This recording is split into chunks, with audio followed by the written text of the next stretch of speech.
નમસ્કાર વિદ્યાર્થી મિત્રો, હું ભાવેશ વોરા. આજના વિડીયો લેક્ચરમાં આપ સૌનું હાર્દિક સ્વાગત છે. સૌથી પહેલાં તો જો તમે મારી યુટ્યુબ ચેનલ હજી પણ સબસ્ક્રાઇબ ના કરી હોય તો સૌથી પહેલાં એને સબસ્ક્રાઇબ કરી દો, જેથી કરીને નવા વિડીયોઝની નોટિફિકેશન તમને મળતી રહે. બરાબર.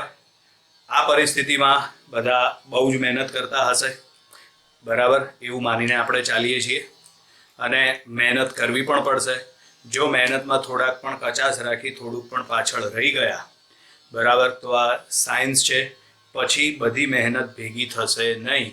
ગમે તેટલી મહેનત કરશો તો પણ બધો સિલેબસ પૂરો થશે નહીં. એટલે રેગ્યુલર મહેનત કરતા રહો, બરાબર. ઘરમાં રહો. કોવિડ-19ની પરિસ્થિતિમાં તમે અને તમારા ઘર પરિવારને સુરક્ષિત રાખો. ચલો આપણે આજનો વિડીયો લેક્ચર શરૂ કરીએ છીએ વિદ્યાર્થી મિત્રો. ચેપ્ટર નંબર 2, એકમ અને માપનમાં ત્રીજો ઉપયોગ છે. બે જુદી જુદી એકમ પદ્ધતિ વચ્ચેનો સંખ્યાત્મક સંબંધ મેળવી શકાય છે. આની આગળ આપણે બે ઉપયોગ ભણી ગયા. એમાં એક ઉપયોગ હતો કોઈ ભૌતિક રાશિનું અન્ય ભૌતિક રાશિ સાથેનો સંબંધ દર્શાવતું સમીકરણ મેળવવું, અને એક ઉપયોગ હતો આપેલ સમીકરણ પારિમાણિક દ્રષ્ટિએ સાચું છે કે ખોટું તે નક્કી કરી શકાય છે. બે ઉપયોગ આપણે ભણી ગયા. આપેલ સમીકરણ પારિમાણિક દ્રષ્ટિએ સાચું છે કે ખોટું, એટલે કે એની યથાર્થતા ચકાસવાની, બરાબર. એના માટે શું કરતા હતા? બંને બાજુના પારિમાણિક સૂત્ર લખવાના. જો બંને સરખા આવે તો આપેલ સમીકરણ યથાર્થ એટલે કે સાચું, નહીતર ખોટું. અને બીજો ઉપયોગ હતો કોઈ ભૌતિક રાશિનું અન્ય ભૌતિક રાશિ સાથેનો સંબંધ દર્શાવતું સમીકરણ મેળવવું. એમાં આપણે એક ઉદાહરણ ભણ્યા હતા અને આવર્તકાળનું સૂત્ર આપણે મેળવ્યું હતું, બરાબર છે. હવે આગળ છે ત્રીજો ઉપયોગ. બે જુદી જુદી એકમ પદ્ધતિ વચ્ચેનો સંખ્યાત્મક સંબંધ મેળવી શકાય છે. અહીં આગળ આપણે MKS અને CGS વચ્ચેનો સંબંધ મેળવીશું, જેમાં એક ઉદાહરણ છે.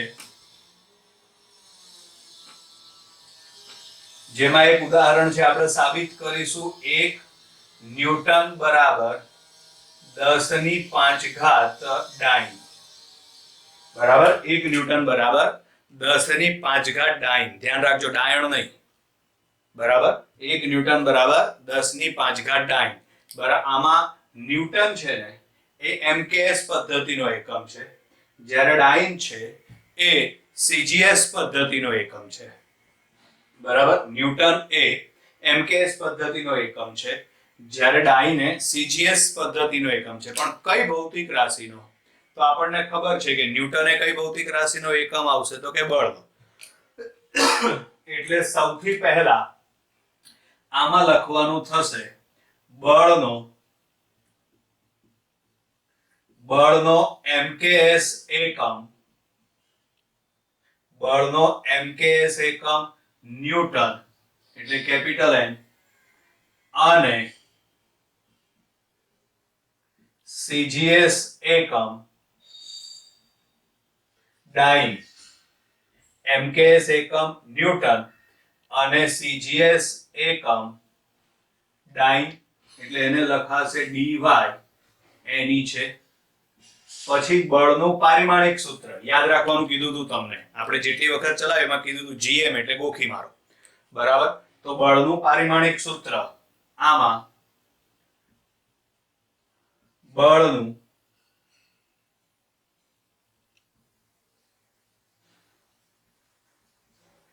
પારિમાણિક સૂત્ર કયું છે? તો બળનું પારિમાણિક સૂત્ર છે M1L1 અને T-2, બરાબર. M1L1 અને T-2. હવે ધ્યાનથી સમજજો. આપણે અહીં આગળ એક બાજુ લખીએ MKS પદ્ધતિ. તમારે MKS અને CGS વચ્ચેનો સંબંધ મેળવવાનો છે ને, એટલે એક બાજુ આપણે લખીએ MKS પદ્ધતિ અને સામે બીજી બાજુ લખીએ આપણે CGS પદ્ધતિ, બરાબર. એનું પારિમાણિક સૂત્ર શું છે? MLT. એટલે અહીં આગળ આવશે m એમ શેના માટે વપરાય છે? દળ માટે. બોલો, એમકેએસ પદ્ધતિમાં એમ એટલે કે દળ કયા એકમમાં મપાય? તો એમ એટલે કે દળ એ કિલોગ્રામ એકમમાં મપાય. બરાબર. એલ અને ટી. બરાબર. એમકેએસ પદ્ધતિમાં એલ એટલે કે લંબાઈ કયા એકમમાં મપાય? તો એલ એટલે કે લંબાઈ છે ને એ મીટર એકમમાં મપાય. ટી એટલે કે સમય, આ સમય સેકન્ડમાં મપાશે. ચલો, એવી જ રીતે અહીં આગળ પણ આપણે એમએલટી લખી નાખીએ. સીજીએસ પદ્ધતિમાં એમ એટલે કે દળ એ કયા એકમમાં મપાય? તો એમ એટલે કે દળ એ છે ને કિલોગ્રામ, સોરી, એમએલટી સામસામે લખવાનું એટલે એમ એલ અને અહીંયા આગળ ટી. ચલો, સીજીએસ પદ્ધતિમાં આમાં એમ શેના માટે વપરાય છે? દળ માટે. દળ શેમાં મપાશે? તો આમાં મપાશે ગ્રામમાં. બરાબર.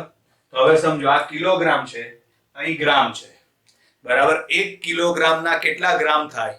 તો 1 કિલોગ્રામ બરાબર 1000 ગ્રામ થાય. કોઈ 100 ના લખ્યો, ધ્યાન રાખજો. 1 કિલોગ્રામ બરાબર 1000 ગ્રામ. તો 1000 ગ્રામ એટલે 10 ની કેટલી ઘાત લખાશે? 3 ઘાત. તો આ પણ કિલોગ્રામ અને આ પણ કિલોગ્રામ સામસામે થઈ ગયા. એવી જ રીતે અહીં મીટર છે. સામે સીજીએસ પદ્ધતિમાં લંબાઈનો એકમ કયો આવશે? સેન્ટીમીટર. એટલે અહીં આગળ આવશે સેન્ટીમીટર. આ બાજુ મીટર છે, આ બાજુ સેન્ટીમીટર છે. 1 મીટરના સેન્ટીમીટર કેટલા થાય? તો 1 મીટરના સેન્ટીમીટર થાય 100. 1 મીટર બરાબર 100 સેન્ટીમીટર. એટલે 100 એટલે 10 ની કેટલી ઘાત લખાશે? 2 ઘાત. બરાબર. પછી ટી સેકન્ડ, અહીં આગળ પણ સેકન્ડ જ આવશે. બંને સેમ જ છે. એટલે જો તમારે લખવું હોય તો 10 ની કેટલી ઘાત લખાશે? અહીં આગળ 0 ઘાત. બરાબર. હવે આ સામસામે બંનેને સરખાવી દેવાના થાય. પારિમાણિક સૂત્રો સાથે લખવાનું. આ પારિમાણિક સૂત્ર છે, જે પ્રમાણે ઘાત છે એ પ્રમાણે ઘાત લખવાની. એટલે આમાં આવશે m1 l1 t - 2. આ શેમાં થયો? તો આ થયું એમકેએસ પદ્ધતિમાં. એના બરાબર આપણે ફેરવી જ નાખ્યું છે બધું. તો અહીં આગળ 10 ની 3 ઘાત m, અહીં આગળ 1 આવશે, 1 છે ને. પછી અહીંયા આગળ 10 ની 2 ઘાત l, 1 આવશે, અહીંયા પણ 1 છે. પછી આમાં 10 ની 0 ઘાત t -2 આવશે. -2 છે એટલે -2 લખ્યા. આ બાજુનું જે પદ છે એ એમકેએસ પદ્ધતિમાં આવે છે, જ્યારે આ બાજુનું જે પદ છે એ સીજીએસ પદ્ધતિમાં આવે છે. ચલો, હવે આમાં સાદુરૂપ આપી દઈએ તો m1 l1 t - 2 બરાબર. ઘાતની પણ ઘાત હોય એટલે ઘાતનો ગુણાકાર થાય. એટલે આમાં સમજો, આ 3 ગુણ્યા 1 એટલે 10 ની કેટલી ઘાત આવશે? 3 ઘાત m1. આમાં 2 ગુણ્યા 1 એટલે 10 ની કેટલી ઘાત આવશે? 2 ઘાત l1. આવશે 0 ગુણ્યા -2 એટલે કે 10 ની 0 ઘાત. આમાં આવશે t - 2. હવે આધાર સરખો એટલે ઘાતનો સરવાળો કરો તમે. એટલે જો આ 10 ની 3 ઘાત, આ 10 ની 2 ઘાત, આ 10 ની 0 ઘાત. આધાર સરખો, ઘાતનો સરવાળો કરો. આ ડાબી બાજુનું પદ એમના એમ m1 l1 t - 2. અહીં આગળ આવશે 10 ની 3 વત્તા 2 વત્તા 0. અહીં આગળ આવશે m1 l1 અને t - 2. બરાબર. આ ડાબી બાજુ એટલે બળનો કયો એકમ થયો? એમકેએસ એકમ. આ જમણી બાજુ એટલે બળનો કયો એકમ થયો? સીજીએસ એકમ. તો અહીં આગળ લખાશે બળનો એમકેએસ એકમ. એના બરાબર 10 ની કેટલી ઘાત થશે? 5 ઘાત. આમાં લખાશે બળનો સીજીએસ એકમ. બરાબર. ચલો, તો તો બળનો એમકેએસ એકમ કયો થયો? ન્યૂટન. આગળ એક લખી શકાય, આ 10⁵ અને બળનો સીજીએસ એકમ કયો થયો? તો બળનો સીજીએસ એકમ થયો ડાયન. એટલે આ રીતે આપણે 1 ન્યૂટન બરાબર 10⁵ ડાયન મેળવી શકીએ છીએ. એટલે આના ઉપરથી એવું કહી શકાય કે બે જુદી જુદી એકમ પદ્ધતિ વચ્ચેનો સંખ્યાત્મક સંબંધ મેળવી શકાય છે. જુદી જુદી એકમ પદ્ધતિ એટલે એમકેએસ પદ્ધતિ અને સીજીએસ પદ્ધતિ આપણે ધ્યાનમાં લીધી. બરાબર. એવી જ રીતે બીજું એક ઉદાહરણ જોઈએ આપણે. જેમ 1 ન્યૂટન બરાબર 10⁵ ડાયન સાબિત કર્યું ને, એવી રીતે આપણે બીજું એક ઉદાહરણ લઈએ. એમાં આવશે 1 જૂલ બરાબર 10⁷ અર્ગ સાબિત કરો. 1 જૂલ બરાબર 10⁷ અર્ગ સાબિત કરો. બરાબર. તો સૌથી પહેલા તો જૂલ એ કોનો એકમ આવે? તો કે જૂલ એ ઉર્જાનો એકમ આવે અથવા તો કાર્યનો એકમ આવે. જે લખો એ ચાલે. આપણે અહીં ઉર્જા લખીશું. બરાબર. એટલે અહીં આગળ ઉર્જાનો એમકેએસ એકમ કયો છે? જૂલ. અને ઉર્જાનો સીજીએસ એકમ કયો છે? અર્ગ. એટલે અહીં આગળ આવશે ઉર્જાનો એમકેએસ એકમ જૂલ, જેને કઈ સંજ્ઞા વડે દર્શાવાય? જે વડે. અને ઉર્જાનો સીજીએસ એકમ, તો ઉર્જાનો સીજીએસ એકમ છે અર્ગ. એટલે એને ERG. ઉર્જાનો એમકેએસ એકમ જૂલ અને ઉર્જાનો સીજીએસ એકમ અર્ગ છે. આની વચ્ચેનો સંખ્યાત્મક સંબંધ મેળવવા માટે બસ આ જ રીત છે. સેમ બેઠી, કોઈ ફરક નહીં. સૌથી પહેલા ઉર્જા માટે પારિમાણિક સૂત્ર. તો ઉર્જાનું પારિમાણિક સૂત્ર બોલો શું આવશે? તો એનું પારિમાણિક સૂત્ર આવશે m1l2 અને T-2 છે. ઉર્જાનું પારિમાણિક સૂત્ર m1l2 અને T-2 છે. હવે આ બાજુ આપણે લખીએ એમકેએસ પદ્ધતિ. તો સામે આવશે સીજીએસ પદ્ધતિ. બરાબર. એક બાજુ એમકેએસ પદ્ધતિ અને બીજી બાજુ સીજીએસ પદ્ધતિ. ચલો સૌથી પહેલા તો શું લખી નાખવાનું આપણે? અહીંયા આગળ mlt. સામે પણ આપણે લખી નાખીએ આમાં mlt. ચલો એમકેએસ પદ્ધતિમાં m એટલે માસ, દળનો એકમ કયો આવશે? તો એનો એકમ આવશે કિલોગ્રામ. l એટલે લેન્થ, લંબાઈ, લંબાઈનો એકમ કયો આવશે? મીટર. t એટલે એનો એકમ કયો આવશે? સેકન્ડ. ચલો સામે સીજીએસ પદ્ધતિમાં m એટલે દળ, એનો એકમ કયો આવશે? ગ્રામ. લેન્થ, લંબાઈ, લંબાઈનો એકમ કયો આવશે? સેન્ટીમીટર. t એટલે ટાઈમ, સમયનો એકમ કયો આવશે? સેકન્ડ. ચલો કિલોગ્રામ છે, અહીં ગ્રામ છે. હમણાં જ આગળ કીધું એ પ્રમાણે 1 કિલોગ્રામ બરાબર કેટલા ગ્રામ થશે? 1000. 1000 એટલે અહીં 10 કેટલી ઘાત લખાશે? 3 ઘાત. l મીટર છે, આ બાજુ સેન્ટીમીટર છે. તો 1 મીટર બરાબર 100 સેન્ટીમીટર. 100 સેન્ટીમીટર એટલે 10⁵. t એટલે સેકન્ડ, આ બાજુ પણ સેકન્ડ, બંને બાજુ સેકન્ડ સેકન્ડ જ છે. એટલે 10 કેટલી ઘાત આવશે? 0 ઘાત. ચલો હવે એના પારિમાણિક સૂત્ર સાથે લખીએ તો m1l2 T-2. હવે આ બાજુ 10⁵ m, 10⁵ l અને 10�0 t. એટલે અહીં આગળ 10⁵ m. પારિમાણિક સૂત્ર પ્રમાણે વિચારો તો એની 1 ઘાત આવશે. 10⁵ l. પારિમાણિક સૂત્ર પ્રમાણે વિચારો એટલે એની 2 ઘાત આવે. અને અહીં આગળ 10�0 t.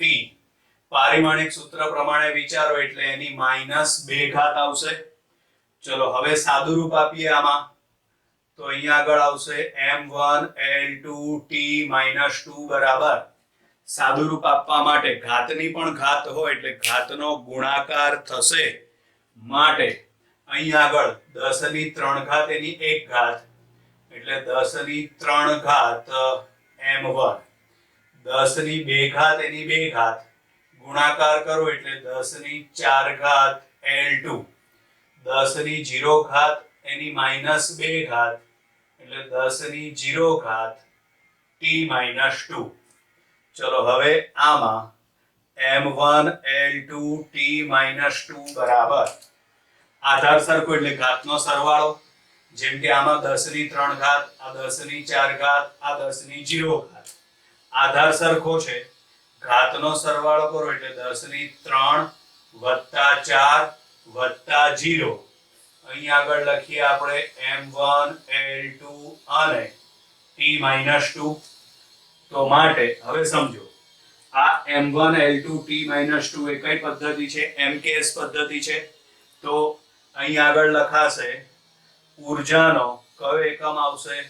તો ઊર્જાનો MKS એકમ આવશે. એના બરાબર 10 ની કેટલી ઘાત થશે? 7 ઘાત. આમાં ઊર્જાનો કયો એકમ લખાશે? આ CGS પદ્ધતિમાં છે તો ઊર્જાનો CGS એકમ આવશે. બરાબર. ચલો ઊર્જાનો MKS એકમ કયો આવશે? જૂલ. અને ઊર્જાનો CGS એકમ કયો આવશે? અર્ગ.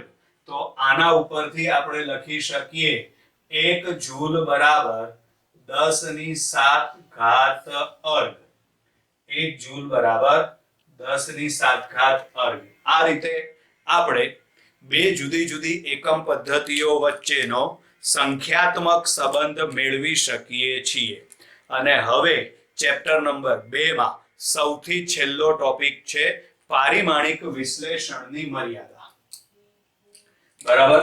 એમાં પહેલું છે mlt નો સમાવેશ કરતા પારિમાણિક સમીકરણમાં ml અને t ના ઘાતાંકોની સરખામણી કરતા વધુમાં વધુ 3 સમીકરણ મળે છે. જેમ કે આગળ આપણે પારિમાણિક વિશ્લેષણની રીત ભણી ગયા. બરાબર છે. એમાં mlt આપણે સામસામે સરખાવતા હતા પદ. તો વધુમાં વધુ mlt પ્રમાણે તમે ઘાતને સરખાવો તો આપણે બંને બાજુ m ની ઘાતને સરખાવીએ, બંને બાજુ l ની ઘાતને સરખાવીએ અને બંને બાજુ t ની ઘાતને સરખાવીએ તો વધુમાં વધુ કેટલા સમીકરણ મળી શકે? 3. તો એનો મતલબ એમ થાય કે આપણે 3 ભૌતિક રાશિનું જ પારિમાણિક સૂત્ર મેળવી શકીએ. એના કરતા વધારે આવતી હોય તો આ રીત ઉપયોગી નથી. બરાબર. તમે કોઈ પણ સમીકરણ મેળવો એમાં ડાબી બાજુ જમણી બાજુ આવે. આગળ આપણે પારિમાણિક વિશ્લેષણની રીત યાદ કરો. એમાં આપણે સાદુરૂપ આપીને પછી બંને બાજુ ઘાતને સરખાવતા હતા. તો તમે બંને બાજુ m ની ઘાતને સરખાવો, બંને બાજુ l ની ઘાતને સરખાવો, બંને બાજુ t ની ઘાતને સરખાવો એટલે કેટલા સમીકરણ મળે? 3. ઓકે. 3 સમીકરણ મળે. જો એને આપણે સાદુરૂપ આપીએ, એનો આપણે ઉકેલ મેળવીએ, બરાબર છે, તો કેટલી અજ્ઞાત રાશિ મળે? 3. બરાબર. 3 સમીકરણ છે એટલે 3 અજ્ઞાત રાશિ મેળવી શકાય. બરાબર છે. પણ માનો કે એના કરતા વધારે પદ આવતા હોય તો આપણે આ પદ્ધતિનો ઉપયોગ કરી શકતા નથી. આ પહેલી મર્યાદા છે. સમજો. mlt નો સમાવેશ કરતા પારિમાણિક સમીકરણમાં ml અને t ના ઘાતાંકોની સરખામણી કરતા વધુમાં વધુ 3 સમીકરણ મળે છે. આથી કોઈ પણ ભૌતિક રાશિનું 3 કરતા વધારે રાશિ સાથેના સમીકરણનું નિશ્ચિત સ્વરૂપ મેળવી શકાતું નથી. 3 કરતા વધારે આવતી હોય તો એનું નિશ્ચિત સ્વરૂપ, ચોક્કસ સ્વરૂપ આપણે મેળવી શકતા નથી. ક્લિયર? ચલો પછી આગળ છે બીજી મર્યાદા. ભૌતિક રાશિના સમીકરણમાં આવતા પરિમાણ રહિત અચળાંકના અંક વિશેની માહિતી મળતી નથી. સમજવા માટે આ બીજો નિયમ સમજવા માટે આપણે આગળ એક ઉદાહરણમાં t બરાબર 2π √L/g આવું સાબિત કર્યું હતું. બરાબર. તો આ રીતમાં આ 2π વિશેની કોઈ માહિતી ના મળે, એને આપણે છેલ્લે લખ્યું હતું. આપણે સમીકરણ આવું લખ્યું હતું, p બરાબર k અંડર રૂટમાં l/g. આ સમીકરણ આપણે મેળવ્યું હતું. તો k બરાબર 2π એ પારિમાણિક વિશ્લેષણથી મળે નહીં, એમાં આપણે છેલ્લે લખ્યું હતું પ્રયોગો પરથી k બરાબર 2π મળે. બરાબર, એટલે પરિમાણ રહિત આ 2π એ સંખ્યા છે, એને પરિમાણ નથી, એને કોઈ એકમ નથી. બરાબર, પરિણામે આના વિશેની કોઈ માહિતી આપણે મેળવી શકતા નથી. પરિમાણ રહિત અચળાંક વિશેની કોઈ માહિતી આપણે મેળવી શકતા નથી. બરાબર, એટલે ભૌતિક રાશિના સમીકરણમાં આવતા પરિમાણ રહિત અચળાંકના અંક વિશેની માહિતી મળતી નથી.